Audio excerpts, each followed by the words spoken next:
Bismillah ve elhamdülillah. Ve salatu ve selamu ala Resulillah. Ve selamu aleyküm ve rahmetullahi ve berekatuhu. Kıymetli kardeşlerim, değerli dava ve yol arkadaşlarım, Allah'ın selamı, rahmeti, bereketi ve mağfireti hepinizin üzerine olsun. Allah tuttuğumuz oruçları, yaptığımız hayır duaları, hayır hasenatları ve ibadetlerimizi kabul buyursun inşallah. Mübarek Ramazan ayında bir iftar sofrasında bu mübarek vakitte bir araya geldik. Duaların makbul olduğu saattir. Bizler ulaşabildiğimiz ve bize helal olmasına rağmen Allah rızasını gözeterek akşam saatine kadar yemeden içmeden el çektik. Ama sadece Ramazan ayında değil, sair vakitlerde de yiyecek bir şey bulamadığı için fiilen oruç tutan, aç kalan kardeşlerimiz var. Bu duaların makbul olduğu saatlerde inşallah onları unutmayalım, onlara da dua edelim. Aziz kardeşlerim,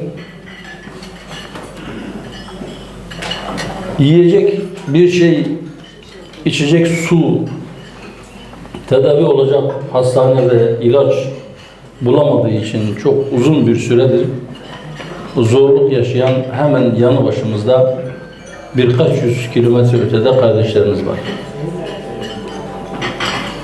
Malumlarınız olduğu üzere Gazze öyle bir Siyonist abluka altındaydı ki 2007'den bu yana zaten zorluk yaşıyordu. Neredeyse 20 yıldır. Ama son 2,5 yıldır öyle bir yoğun saldırı altında yaşadılar ki sözüm ona Mısır'da bir ateşkes anlaşması imzalandı. O ateşkes anlaşmasından sonra oralara, yani Gazze'ye ateşkesten sonra yardım kamyonları gidecekti. Yapılar, yıkılan binalar yeniden inşa edilecekti. Tıbbi yardımlar oraya gidecekti. Hastalar dışarıya çıkacaktı.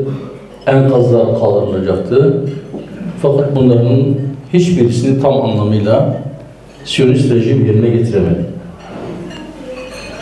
O anlaşmaya imza atan, bu saldırıyı doğrudan doğruya gerçekleştirme ya da saldırıya maruz kalan anlamında doğrudan tarafı olmayan ülkeler de bir yaptırım güçleri olmadığı için bu anlaşmayı Siyonist rejimi uygulatamadı. Oradaki mezalim devam ederken o zulmü yapanlar, o yıkımı gerçekleştirenler şimdi bu savaşı bütün bir bölgeye yaymak üzere yeniden harekete geçtiler. 5 gündür yoğun bir şekilde İran'a bir saldırı var. İran'ın buna yaptığı misillemeler.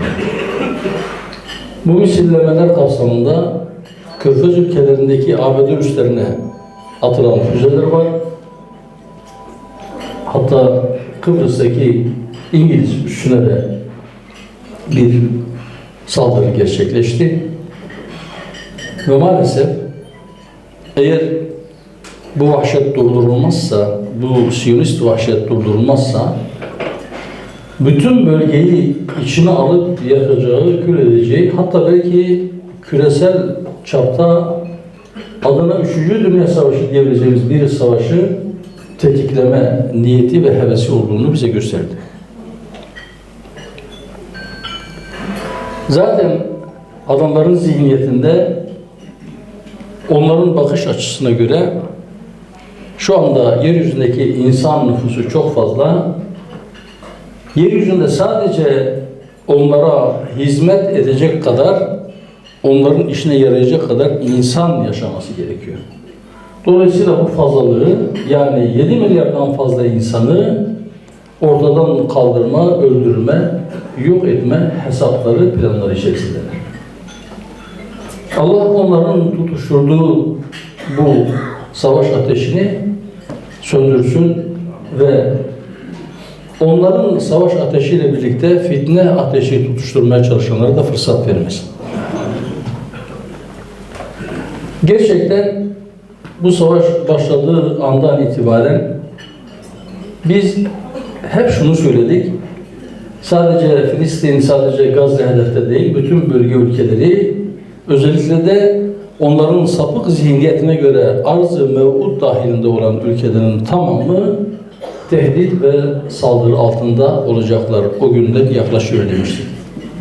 Hiç kimse güvende değil. Ve başından beri şunu söylüyoruz. Siyonist rejimin oradaki varlığı bölge barışının önündeki en büyük engeldir ve küresel barışa yönelmiş en büyük tehdittir. Siyonist terör rejimi dünyanın en tehlikeli terör rejimidir ve Siyonizm dünyanın en tehlikeli fikridir. Buna fikir demek, buna düşünce demek ne kadar doğru o ayrı bir tartışma konusu ama öyle bir sapıklık içerisindedir ki kendilerinden başka, yani onların kanını tanımayan, taşımayan bütün insanlar hepsi birdir. Asla onlar gibi değildirler. Onlar yaratılmışlar arasında kendilerini özel bir konuma koyuyorlar ve diğer bütün insanları da kendilerine hizmet etmek üzere yaratılmış daha aşağı seviyede mahluklar, yaratıklar olarak görüyorlar. En tehlikeli ırkçılık budur ki diğer ırkçı akımlar diğerlerini de insan gibi görürler ama kendilerini onlardan bir derece yukarıda görürler. Ama bu Siyonizm dediğimiz ırkçılık türü Yahudiler dışındaki, Yahudi kanı taşıyanlar dışındakileri insan bile kabul etmiyorlar. Bu tehlikenin farkına varmak lazım. En tehlikeli terör örgütü diyoruz çünkü hiçbir terör örgütünün elinde hava araçları yoktur. Onların elinde ise çok güçlü bir hava gücü ve o uçaklardan atabilecekleri hatta nükleer silahları var. Bu gerçekten onları dünyanın en tehlikeli terör örgütü haline getiriyor ama onlar ve hamileri onlara boyun eğmeyen, onların suyuna gitmeyen ya da onların çıkarına çomak sokma potansiyeli taşıyan herkesi terörist ilan ediyorlar ya da teröre destek veren ülke statüsünde görüp gösterip ona müdahale ediyorlar. Hiçbir hukukla da kendilerini bağlı görmüyorlar. Kendi hukuklarına göre başka bir ülkeye savaş açmak için, asker göndermek için, askeri müdahalede bulunmak için meclisten yani Amerikan Kongresi'nin karar alınması gerekiyor. Ama başlarındaki deli, sapık, saldırgan Nobel Barış Ödülü'ne adayım diyor ama her tarafa saldırıyor, savaşı bütün dünyaya yayıyor ve bunun için benim kongreden karar almama ihtiyaç yok diyor. Birleşmiş Milletler Güvenlik Konseyi'ni geçtik, kendi meclisinden bile bir karar alma ihtiyacında olmadığını söylüyor. Üstlerini onlara kullandırmayacağını söyleyen ülkelere kimse bunu bize söyleyemez diye parmak sallıyor. En son İspanya örneğinde olduğu gibi. Bu durumdayken bölge ülkelerin tamamı şunu bilmeli ki hedef sadece bir yer değil. İşte gördük. Gazze'den sonra Lübnan, Suriye, Yemen, Irak, Katar, Tunus, Malta ve şimdi İran. Eğer güç ile durdurulmazsa ya da ciddi bir zarar göreceğini hesaba katmazsa bunların duracağı yok. Ve onların arkasında muhtemel ki Epstein adasında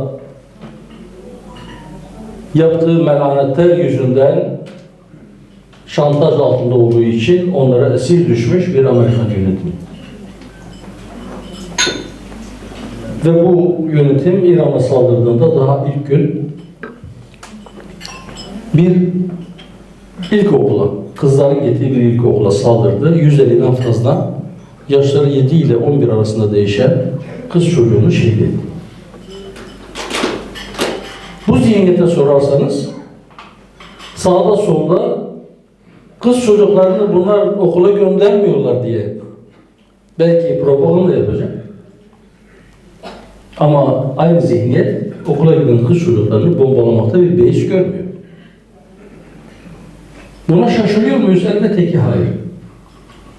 Epstein adasında o yaşlarda, hatta belki o yaşlardan daha küçük çocuklara tecavüz edebilen, onlara işkence edip adrenalin seviyesi yüksek iken onların kanlarını çeken ve kendi bedenlerine enjekte eden, onların bazılarını pişirip yiyebilen bir zihniyetten bahsediyoruz.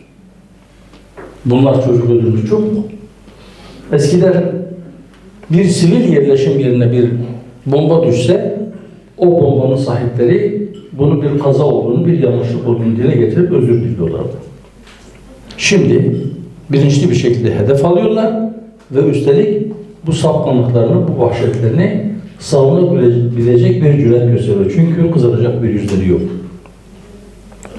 Böyle bir zihniyetle karşı karşıyayken peki bize düşen ne? Biz ne yapmalıyız? Evet, biraz önce saydım.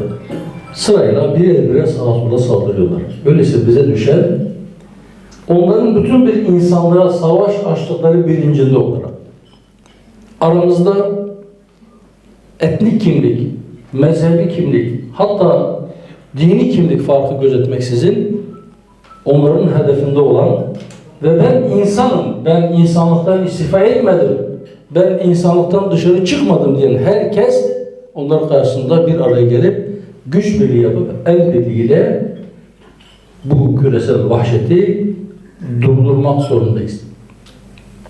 Ya durduracağız ya da bire bire ezileceğiz. Ya bir araya geleceğiz ya da kurbanlık oyunlar gibi sıranın bize girmesini bekleyeceğiz.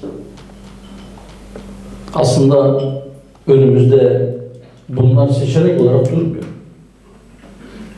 Kendini bize dayatan bir şey biraz önce dile getirdi. Bir mecburiyet.